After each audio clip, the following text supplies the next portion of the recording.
Herkese merhaba arkadaşlar. Birol Baş Yiğit ben. Öncelikle kanalıma ve videoya hoş geldiniz. Cümleten selamünaleyküm. Ankara Haymana Sındıran köyündeyiz Yenice şu anda. Sındıran köyündeyiz. Yenice Sındıran köyündeyiz. Evet değerli dostlar, bugün yine Türkiye'mize ait çoban köpeği ırklarından bir ırk olabilme potansiyeli olan ve Ankara Haymana bölgesinde beslenilen Haymana Karası isimli çoban köpeklerini size tanıtmaya çalışacağım. Belki de şu ana kadar yaptığım videoların arasında hava şartları anlamında zorlandığım, en çok zorlandığım video diyebilirim. Parmak uçlarını falan şu anda hissetmiyorum. Yani kısmi felç geçiriyor olabilirim. Ali Osman, izleyenlerimiz seni bir tanısın. Öncelikle selamünaleyküm, hoş geldiniz. Ayaklarınıza sağlık. İsmim Ali Osman, soy ismim Kapıcı. Ankara Haymana'da ikamet ediyorum. Bugün buraya arkadaşımız Tevfik Atabay'ın köpekleri Haymana Karalarını tanıtmak için geldim. Yardımcı olmak için geldim daha doğrusu. Evet. Kendim de bu hayvanların yetiştiricisi, aynı zamanda üreticisiyim. Bildiğim bilgileri elimden gelince sizlere aktaracağım. Yavaş yavaş Ali Osman'ı kameralara ısındıracağım. Anadolu insanı sıcak sobanın başında ya da kara çaydanlığın başında sohbet çok keyifli. Evet. Ama ne zaman videonun kayıt tuşuna bassak aynen öyle o enerji abicim. Değişiyor. Sen video yokmuş gibi düşün Ali Osman. Aynen. Biz iki dost kendi aramızda sohbet ediyoruz. Tamamdır tamam mı? Abicim. Tevfik tamam. Burada, Fırtına zaten başlı başına tam olarak fırtına. Çekimlerde yardımcı olan dostumuzun ismi neydi? Cebrail Yılmaz. Cebrail Yılmaz. Onun da parmak uçları dondu. Videoda titreşim olursa hakkınızı helal edin. Şu anda -10 gibi falan bir havada çekim yapıyoruz arkadaşlar. Evet. Haymana Karalarını kısaca bugün farklı noktaları da gezeceğiz bildiğim kadarıyla. Evet. Farklı üreticilerden, yetiştiricilerden de bilgiler aktaracağız ekrana. Evet. Gelmişken dedik ki Tevfik'in köpeklerini çekelim. Burada şu anda 3 tane erkeğimiz, bir tane dişimiz var. 2 tane enik var, bir tane de siyah beyaz var. Evet. Nedir abi Haymana'da bu siyah köpeklerin bakılmasına sebep veren şey? Bu bölgede bu popülasyon nasıl oluştu bildiğin kadarıyla? Ya bu bizim bildiğimiz kadarıyla şöyle, yıllardır yani bunu benim ta dedemin anlatışı yani 100 yıllardan beri bu hayvanların olması, Haymana yöresinde çoğalıp dağılması. Yani Haymana'da üreyip dağılıp niye var bu köpekler? Yani ne yapıyor bu bunlar köpekler bu köpekler sürü için abi. Biz burada bunları küçükbaş hayvanlar sürü hayvanlar sürüde kullanıyoruz. Özelliklerinden bir tanesi kurtçu köpek olmaları, evet, ve aynı zamanda bekçi köpek olmaları. Yani bekçiliği olan köpekler. Fenotip olarak da zaten kangal ve akbaş köpekleri andıran, daha çok onlara benzeyen hayvanlar. Yani bir Aksaray Malaklası gibi kemikli, aşırı iri, yüksek köpekler değiller. Evet. Bunların dediğim gibi en büyük şeylerinden bir tanesi de karakterleri. Bu hayvanlar yani aşırı karakterli, aşırı sert, aşırı adamcı köpeklerdir aynı zamanda. Bunu dediğim gibi kapı bekçiliğinde de, yani bahçe evinizin bekçiliğinde de kullanılabilen çok süper hayvanlar. Benim gördüğüm kadarıyla çok karakteristik bir postları var. Bölge soğuk olduğu için bu hayvanların postu sıkı. Aynen, yani bu Ankara'nın ayazı dediğimiz gibi zaten, yani şu anki havadan da zaten biraz pay biçersin. Yani çifter, şu hayvanın aynen. Çifter. Adamım donuyor. Telefon böyle şu an. Telefon aynen yani oynuyor. Zaten post yapısını ya arkadaşıma bir eldiven bulalım. Valla bak bu çekimleri tamamlayamayız yoksa biz böyle. Poyraz. Bir eldiven. Eldiven. Yani- Kanka biraz dayan, biraz dayan. Tamam geliyor Çok şimdi. sert, çok sert böyle yani keçe gibi tüy Biraz yakına yapılarına gelsene sahip bir köpekler. gösterelim tüy yapılarını. Aynen tüy yapılarını da görelim. Dikkat Ama et, fazla kaptırma yaklaşma kendini. millete. Tüy yapılarını da istersen şöyle bir gör. Yani daha böyle şeye göre, diğer köpeklere göre daha yani sık, daha böyle sert tüy yapılı hayvanlar. Evet. Yani mesela cıvır tüylü değiller. Bu iklimde, bu Haymana ikliminde zaten cıvır tüylü köpekler aktif olamazlar yani Bakalım bizim senin burada. bilişlerine izin var mı? Şöyle gösterelim isterseniz. Benim çok hoşuma gitti hayvana karaları ya. Yani dediğim gibi zaten fenotip Ali olarak da şu Osman, şekilde sana ben bir göstereyim. şey söyleyeyim mi? Evet. Ülkemizdeki genel sorunlardan birisi ne biliyor musun? Küçükbaş hayvancılık devam ediyor. Ama ben geziyorum bölgeyi. Davarın başında iyi köpekler hep 2 tane 3 tane. Adam ihtiyacı olan kadarını üretiyor. Evet. Ve gerçekten kurtçul, sürüde layıkıyla görev yapan, başarı olan köpek sayısının yetersizliğini görüyorum ben. Neden bunu söylüyorum? İnsanlar mesela sürüde çalışacak olan iyi kanatlına sahip köpekler talep ediyorlar. Evet. Bunları bulmakta güçlük çekiyoruz. Aslında çok köpek var da köpek sahipleri sadece kendi ihtiyacı kadarını üretiyorlar. Aynen, Daha aynen fazlasını üretmiyorlar. Mesela belki de bu videoyu yapana kadar haymana karalarından bilgisi olan olmayan birçok insan vardı. Aynen öyle. Bugün bu videoda gördüler. Şunu görebiliyorsun. Sürü köpeği bir kere atletik. Evet. Kesinlikle. Aynen öyle. Doğal postu dayanıklı ve fizik yapısı oldukça arazi şartlarına, engebeli yerlere uygun Ya görünüyor. arazi şartlarına dediğiniz gibi özellikle arazi şartlarına çok uygun köpekler. Ya mesela bu hayvanlar kurdu.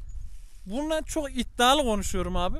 Kurdu rampa yukarı kayada en iyi kovalayacak, en iyi sürecek köpeklerden birisi Haymana karasıdır. Evet. Ben Sivas Kangal'la da birlikte güttüm.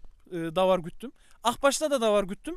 Diğer farklı malaklarda da güttüm ama hiçbir kırmada yani şey olarak zaten şöyle istersen arkadaş şeyleri de alsın yani dağları.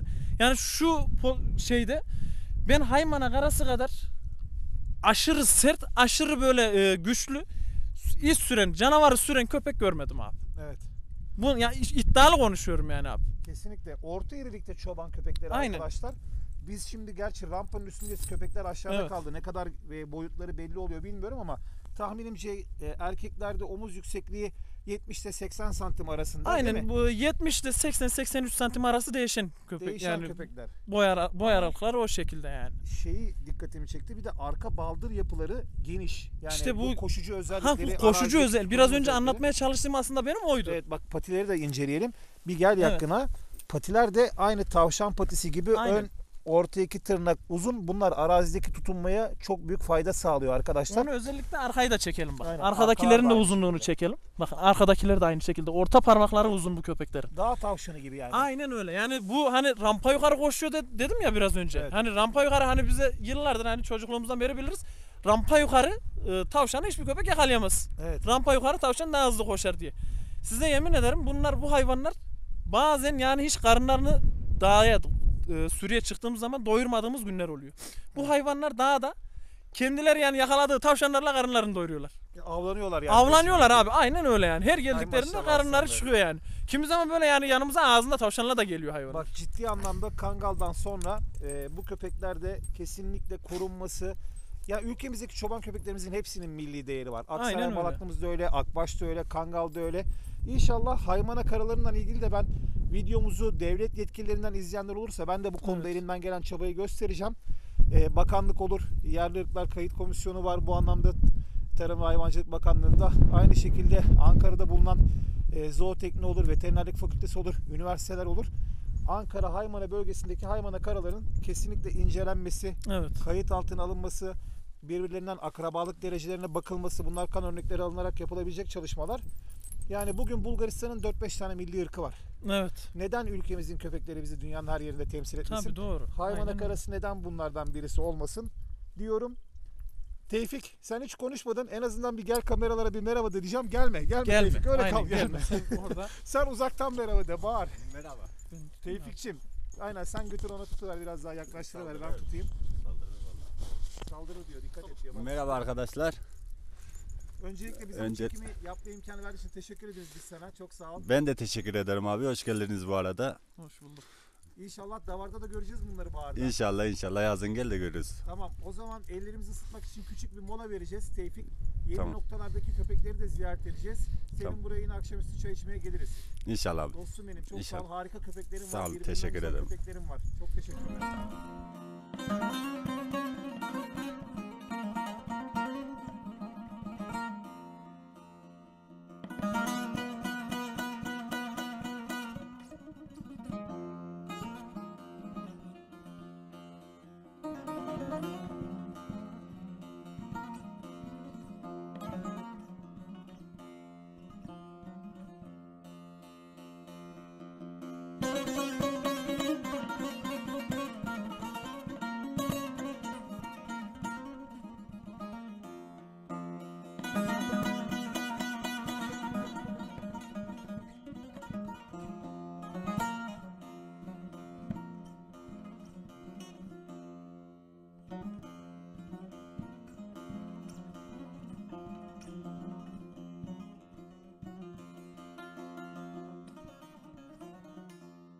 Tevfik kardeşimizin orada dondurucu soğuktan sonra Cino Dayı'nın malikanesine geldik.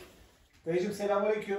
Aleykümselam. Allah razı olsun, senin sayende rahat bir yer gördük, soba gördük, işte çayı gördük. Tevfik'in orada donduk. Tevfik'in orada da çay içtik gerçi, Allah ondan da razı olsun. Hatta 90'larda biz çocukluğumuzda böyle bisküvinin arasına lokum koyarak yeme alışkanlığımız vardı. Seneler sonra sağ olasın, bugün yine burada o alışkanlığımızı da yaptık. Nasılsın, iyisin dayıcım? İyiyim. Şimdi biz bu videomuzda Haymana karısı diye bahsedilen köpekleri ekrana getirelim dedik. Tevfik'in orada birkaç örnek çektik. Şimdi birkaç örnek de senin burada çekeceğiz. Öncelikle izleyenler seni tanısın. Cino Dayı kimdir? Cino dayı Haymana Totaklı. Deli Mustafa'nın oğlu Cino. Meşhur Cino benim. Tamam Başka da dayıcım. Cino yok. Allah'ın izniyle 10 numarasın. Yani biz az önce videoya başlamadan önce de çok güzel sohbet yaptık. Bildiğim kadarıyla yıllardan beri davarla da meşgulsünüz. Yıllardır da var lan. Hep de kapında kara köpekler de olmuş. Hep de kara köpek var. Şimdi her sakallıya dedemiz diyemeyeceğimize göre her kara köpeğe de Haymana karısı diyebilir miyiz? Birazcık bu Haymana Yok. karısını bize anlatabilir misiniz? Her Emre'ciğim? köpeğe Haymana karası diyemem. Nasıl olur peki bu Haymana karısı? Haymana karası kurtçul, böyle sürüye sahip, adama sadık, böyle iyi köpekler yani. Hı hı. Temiz köpekler. Peki postunu, tipini, dış görünüşünü birazcık anlat desek. Yani karakterine birazdan gireceğiz. Genel olarak nasıl görünmesi gerekir? Yani bir Haymana köpeğine dışarıdan baktığın zaman böyle malaklı gibi dudaklı falan olur mu? Alın sıkı olur mu yoksa? Olmaz. İnce uzun böyle görkemli olur yani. Göğüs kafesli böyle. Hı hı. Öne kalın, arkaya doğru böyle incelerek mi geliyor? İncelerek gelir. Peki hiç koyun güderken bu hayvanların seni böyle messeden özellikleri neler oldu? Yani mesela neden işte burada bir boz köpek yok da senin hep kara köpeklerini Vallahi besliyorsun? Yani nedir senin bu Bu köpekleri kara beslemekten? köpeğine koyun güden adam bilir bunların da adını. Başka adam anlayamaz. Bunlarla davar gütmüyor. Çoğu diyor ki işte kara köpek davarı ürküdü. Kara köpek bilmem ne. Benim davarımda beyaz köpekten ürker. Anladım. Yani bu kara köpeklerle davar gütmek ayrı bir zevk insana. Sen şimdi kara köpeği davarı onunla birlikte güden tadını bilir derken bile o hissiyatı yaşadın. Ama o yaşadığın hissiyatı izleyenlere bir aktarmamız lazım. Nedir mesela özellikleri? Yani gece nasıllar, gündüz nasıllar? Böyle gündüz geçip bir yerde yatıyorlar mı? Yoksa tetikteler mi? Nasıl çalışıyorlar sürüde? Biraz bize Yani anlatabilir misin? sürüde 12 ay görev yapacak kara köpek, sağlam köpekler. Çok hırsiyetli, sağlam, derisi sağlam. Yani dövüşmeye, boğuşmaya, yani canavara gitmeye birebir yani. Sizin burada arazi de çok sert. Hep kayalık, taşlık Arazi de sert ama köpeklerimiz de sert. dayanıyor diyorsun. Evet. Peki bu sence başka bir ırk olabilir mi? Yani diğer çoban köpeklerinden farklı bir ırk mı? Yoksa zamanında işte birisi siyah köpeği sevmiş de ben bunlardan mı üreteyim demiş sence yani? Bunların abi, geçmişi nasıldır? Bildiğin Gel- kadarıyla. Gelmişi de geçmişi de bunlar dört dörtlük köpek bu kara köpekler. Ben hiçbir köpeğinin kıyas etmem bunlar. Peki baban, deden, atan da davarcılık var mıydı yoksa Vardı, sizden mi başladı? vardı. Babam da ölene kadar davar güttü. Yani sen 55 yaşında olduğuna göre baban yaşıyor mu, rahmetli mi bilmiyorum. Rahmetlik oldu. Allah rahmet etsin, mekan cennet Evet. olsun. Onlarda da yine siyah köpekler var mıydı? Aynı. Babamın kara köpekleri daha görkemliydi, daha iriydi. Onların sesi mesi daha bir değişik köpeklerdi onlar. O kara köpekler. Sonunda millet koyunculuğu bırakınca köpekler kırıldı. Kangal çıktı, şu oldu, bu oldu. Yani köpeği bilmeyen adamların eline geçti köpekler, heder oldu yani. Kangal'dan kastın benim anladığım kadarıyla boz renkteki çoban köpekleri yine. Çünkü mesela birçok kişi her boz renkteki çoban köpeğini kangal zannediyor. Kangalın mesela uzun yayla bölgesinde olanları var. Anadolu'da olanları var. İşte bu Tuzgölü'nün etrafında olan iri köpekler var. Konya'da kimler var? Denizli'de var. Var Denizli'de. Sen bölgedeki karaları irileştirmek için boz köpeklerle mi kırdı diyorsun? Yani kangal çıkınca iş bozuldu diyorsun ya. Tabii dağıldı köpekler. Köpeği bilmeyen adamların eline geçti köpekler. Anladım. Yani köpekleri harcadılar yani. Köpekler bir anlayan bilen adamın eline geçmedi ki. Ne uğurda harcadılar? Ne yaptı yani mesela güzel karaları? Ya işin içine onlarla- ticaret girdi, para girdi. Adam iyi köpeğini sattı, bulamadı bir daha ırkını. Evet. Öyle gitti köpekler. Şu an Haymana genelinde şöyle komple köyleri falan geçsek sence ne kadar kalmıştır bu Haymana karalarından? Devlet bu anlamda bir inceleme yapsa, bakanlıktan çalışanlara söylesek, Vallahi üniversite şu içinde anda bu Haymana'da mıntıkada köpek yani- var mı hala? Haymana'da yani 20-30'u geçmez yani. Ne diyorsun? O kadar azaldı O yani. kadar azaldı. Bu çok kötü bir şey aslında bu açıdan Kötü düşünürsek. tabii çok kötü. 20-30 yani. köy Şimdi mü? 20-30 30 köpek adet mi? mi? Köy Yani mü? bizim bu memleketimizin bu kara köpekleri bambaşka bir köpek yani. Heder edilecek bir köpek değil de ama işte insanlara geldi anlat yani. İnşallah o zaman ben de bu konuda elimden geldiğince üniversiteden de diyalog kurup hayvanlar birbirinden ne derece akraba mı değil mi, işte buradan tekrar soy türetilebilir mi diye bir çalışma yapılması gerekiyor. İnşallah yetkililer de izler bu videoyu. Güzel de olur. Ben mesela bugün gördüm. Post yapıları oldukça soğuğa dayanıklı. Ve pati Sıcağa yapıları da dayanıklı. aynen Siyah olmasına tavşan gibi. rağmen sıcağa da dayanıklı. Sıcağa da dayanıklı. Bak ben bunlardan Adana'ya verdim. Oradan atıyor resimlerini bazen oğlan. Bunlardan daha görkemli onlar. Valla bu çok ilginç bir şey. Normalde mesela bu köpeğin yanması lazım aslında. Bütün güneşi çekmesi Yanması lazım. lazım yani. Ama bak Adanalı olan atıyor böyle resimlerini. Mesela yazın bizim Anadolu'da küllük köpeği derler. Köpek mesela Haziran'dan sonra davara gitmeyeyim de bir an önce döneyim, dama da yatayım diye uğraşır. Bulduğu ilk gölgede kendini atar. Bunlarda böyle bir şey var mı? Yok öyle bir şey yok. Öyle bir şey bulamam. Baharda gelip çekeceğiz ama bak. Bu anlattıklarımızı göstermemiz lazım. Çek 24 saat emrinde kara köpekler. Eyvallah tamam. Davara gideceğiz. Gece gündüz çekeceğiz. Bakalım gidip bir kenarda yatıyorlar mı? Yoksa uyanıklar mı göstereceğiz. Gel de bak bir. Eyvallah. Gel de bak bir.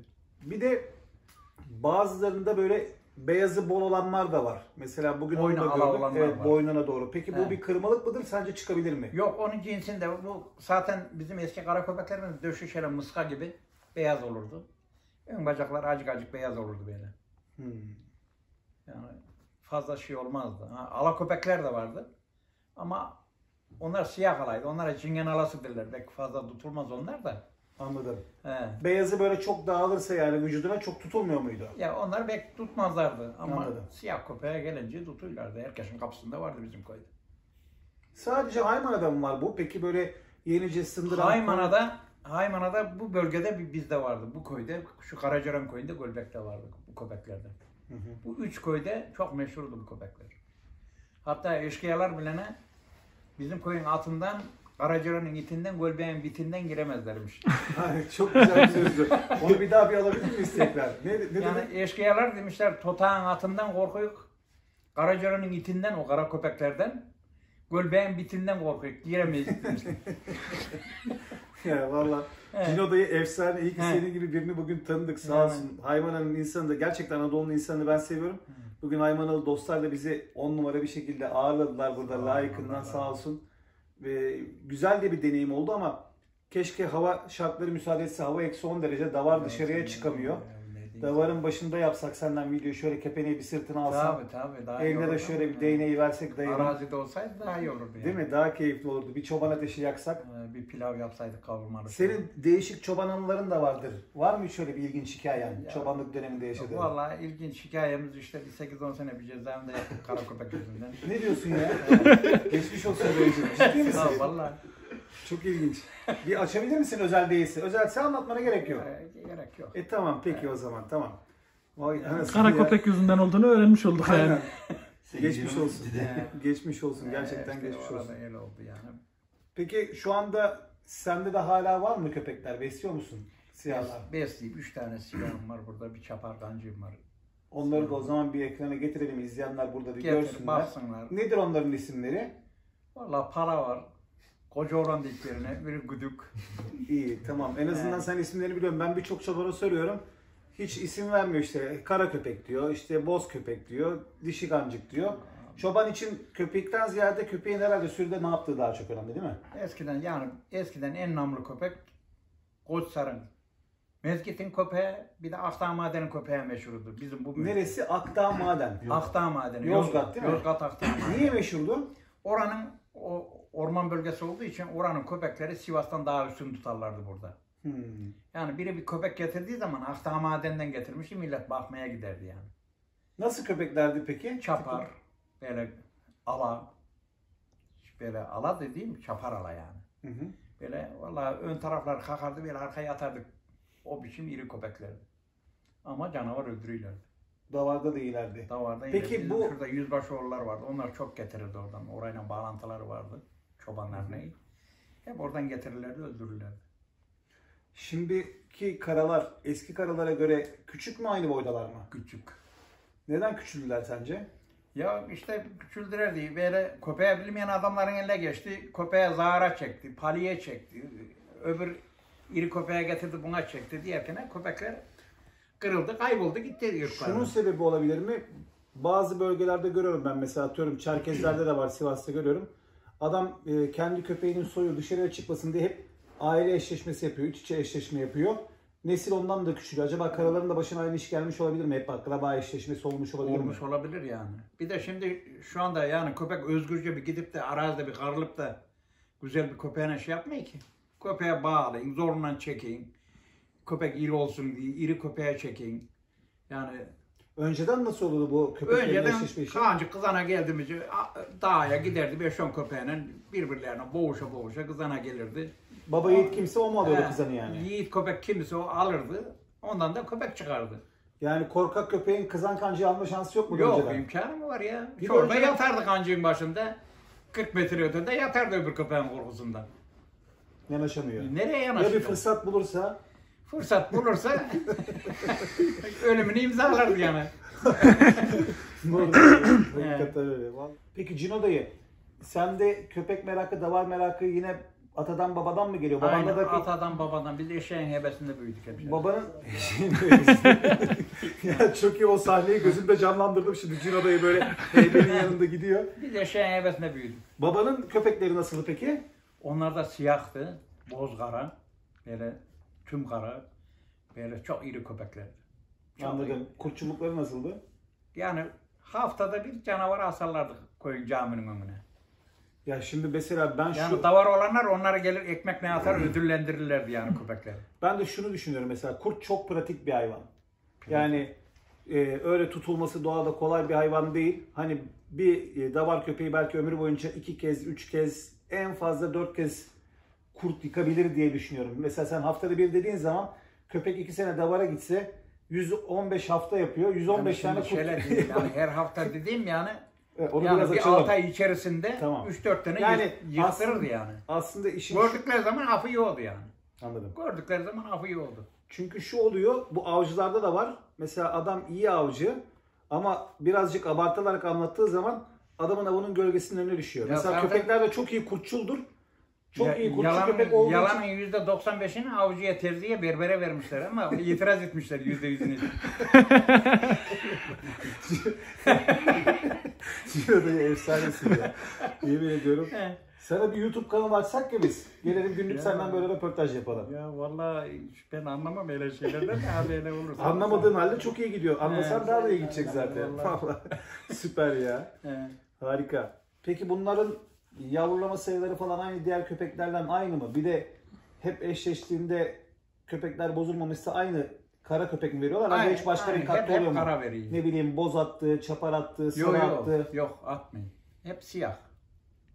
Yani Vallahi. siyah çekersen siyah atıyor hepsi. Çok merak ettim, acaba bu damarın başlangıcı neresiydi yani? Sen Vallahi sen şimdi- babandan dedenden biliyorsun. Baban deden dediğin zaman 100 sene eskiye gitmiş oluruz. Acaba nasıl geldi bu hayvanlar buraya? Peki Haymana'nın birazcık da geçmişinden, tarihinden bahsedelim.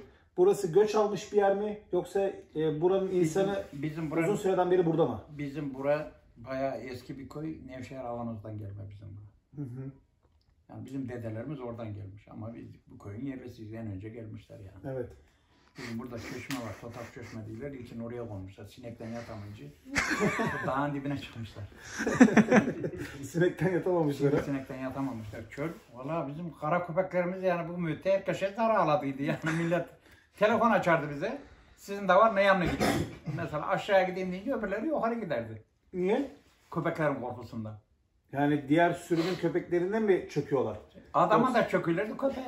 Adama da sertler Tabii yani. canım. Hiç böyle bir vukuat oldu mu? Oldu. Oldu çok oldu. Çok yaralamasalardı bari adama. Vallahi Hastanelik ettiler mi? birine hastanelik gittiler. 250 tane yarası vardı. Adam Ne diyorsun ya? Nereden döndü? Geçmiş olsun ya.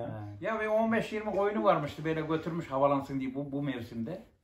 Ona bizim birader davarı çıkardı oraya. Nasıl bir gidiyorlar orada? Köpeği yokmuş mu adamın? Yok. Köpeğe yokmuş yani. Değerli dostlar, bu videoya da çok fazla şey yapmak istemiyorum. Hani bütün Cino dayı gibi böyle salladıkça içinden yeni sürpriz çıkan bir dayıyı da tamamını bu videoda bitirmek istemiyorum. Ben baharda buraya geleceğim. Tamam. Senden de Allah uzun ömür verirse ikimize de geliriz. Güzel bir şekilde davarın başında iyi bir sohbet ve söyleşi Davarın yapalım. yanında oturalım. Evet, Haymana Karalar'ın da istiyorum ki o davardaki hareketlerini bir gözlemleyelim. Çünkü mesela şimdi herkes için kendi köpeği iyi. Doğru muyum dayıcım? Eldeki iyi bitmez. Sen hangine sahipsen o senin iyin. Otomatik olarak da bunu insanlara biraz Sürüde göstermek lazım. herkesin köpeği herkese kıymetli. Aynen. İster iyi olsun ister kötü olsun. Evet. Sürüde. Ama normalde yani Doğru, seçici tektir. olan köpekler iyi olacak. Bakalım bir test yaparız. Biz o testleri açığız. İşte kurdun kokusunu alınca bu karalar ne yapıyor? Tüylerini kabartıp havlayıp ben korkuyorum mu diyor. Yoksa izine Vallahi girip gidiyor geçen mu? sene, evvelki sene bizim köyde biri bir canavar vurmuş. Hı hı. Getirdik burada bir komşunun köpeklerini önüne attık. Şöyle kokladılar, bıraktılar. Hı hı. Dedim bunu bizim dağa götürelim. Hı hı. Arabaya attık, dağa götürdük. Parça parça ettiler. Evet, ama Öyle uzaktan vurdu. bıraktın değil mi? Mesela kimi köpekte onu da sana bir sorayım. İyi oldu. Öyle bitirelim bu videoyu. Kurtçul köpeklerin tecrübelisi kurdun ölü olduğunu anladığı zaman böyle az bir tutuyor bırakıyor. Ama genç köpekler hırslı dalıyorlar. Kimisi de kokusunu aldı mı acayip derecede korkuyor. Korkmayan köpek dalıyor ama. Ya abicam. Sence bu bir Sivas'tan, kriter mi? Allah'ını seversen Sivas'tan kim köpek getirmiş de canavar yıkmış bana bir görsetsin. Eyvah, baştan aşağı Sivas linç videosu oldu bu. Hadi bakalım. Ben çok gördüm Sivas'ta. Müthiş kurtçu köpekler gördüm. Ya köpeğe görmüştürsün. Gördüm. Canavara kurt yıktığını da giderken gördüm. Gördüm. Allah. Tabii. Var dayı, neler var. Vallahi var yani. Var. Allah için var. Barış Olmasa çiçekleri. söylemem yani. Yani ben bir göremedim yani bu mühte Sivas'ta Denk köpek gelmemiş. kesildi. Belki Sivas diye sana başkalarını göndermişler Yok, buraya. yok. O zaman dağda buluşmak üzere diyorum baharda. İnşallah, Ama inşallah beklerim. ben biraz rahatı seven adamım. Yani benim kepeneğim böyle bir daha bir şey olsun, yumuşak. Sana Sana battaniye göre kepenek daha yapayım. çıkmadı ki. Dışı En az çadır, 2 içi metre olacak battaniye. kepenek. Neyli? Dışı çadır, içi battaniyeli kepenek atarız omuzuna. Ona söyle 1+1 daire gibi. Hepsi He. var. Tamam. Ondan sonra eşeğimin yanında böyle şeyim yüklü olacak. İşte kettle'ım, çaydanlığım, Nescafe'm, kahvaltılığım. Bunlar Rahat. bulamam bir kara çaydanlık olur yani. Olmaz. Kara Belki tencere. böyle sıcak suyum, Nescafe'm, espressom hepsi hazır olacak dağda. Sen Antalya'ya mı gidiyorsun yoksa? İnşallah. Haymana'nın çöllerine Değerli dostlar, böyle gülerek keyifli bir şekilde bu videoyu da burada kapatalım. Haymana Karası'ndan ilgili temel bilgilerin bir kısmını bu videoda işledik, verdik. Katılan herkese sonsuz teşekkürler. Baharda kesinlikle ve kesinlikle çok müthiş bir video yapacağız. Drone kullanacağız, köpeklerin üzerine GoPro takacağız. Böyle belgesel niteliğinde en azından yapalım. Biz ölsek de arkamızdan eseri kalır. Yarın öbür gün girer torunlar izler senin, İnşallah. benim torunlar izler. Seneler geçer, Yani şu biz de kara bir eser köpekleri bırakırız. gündeme getirirseniz çok iyi olacak. Getireceğiz. Kara köpekler Türkiye'nin Yani kıymatını gündemine bilsinler bu köpekler. bomba gibi düşecek. Yani kıymatını bilsinler. Kesinlikle kıymeti bilinmeli. Bunda katılıyorum. İşin makarası, şamatası bir yana hakikaten güzel köpekler. Ve ben kesinlikle bakanlık konusunda da bir şeyler yapılması için üniversiteden, bakanlıktan temasa geçeceğim. Değerli dostlar, videomuzu beğendiyseniz like atıp kanalımıza abone olmayı unutmayın. İzlediğiniz için teşekkürler diyorum. Cino da şöyle birlikte bir el sallayabilir miyiz?